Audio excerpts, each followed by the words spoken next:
नीट पेपरफुटी प्रकरणामध्ये महाराष्ट्रामधल्या 2 प्राध्यापकांना अटक करण्यात आली आहे। एक आहेत पीव्ही कुलकर्णी आणि मनीषा मांढरे यांना अटक झाली आहे। दुसरीकडे परीक्षा रद्द झाल्यामुळे नीटच्या 3 विद्यार्थ्यांनी नैराश्यामधून आत्महत्या केल्याची माहिती समोर आली आहे।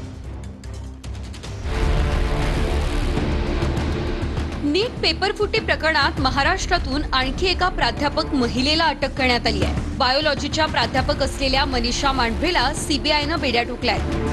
याआधी केमिस्ट्रीचा प्राध्यापक पीव्ही कुलकर्णीलाही सीबीआयनं अटक केलेली।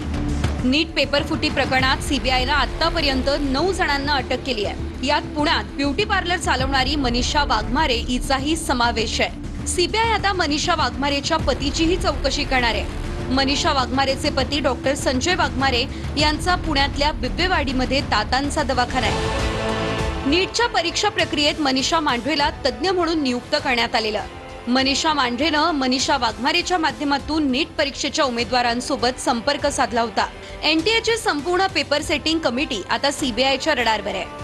नीट परीक्षा रद्द झाल्याच्या नैराश्यातून देशभरात 3 विद्यार्थ्यांनी आत्महत्या केली आहे। दिल्ली, गोवा आणि राजस्थान या ठिकाणी विद्यार्थ्यांनी नैराश्यातून आपलं जीवन संपवलंय।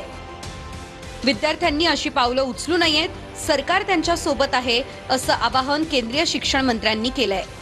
या परीक्षेचे पेपर फुटल्यामुळे लाखो विद्यार्थ्यांचं शैक्षणिक जीवन अधांतरी बनलं आहे आणि त्या नैराश्यतेच्या पोटीतूनच 3 विद्यार्थ्यांनी आत्महत्या केली। हे सरकारला लांछनास्पद आहे।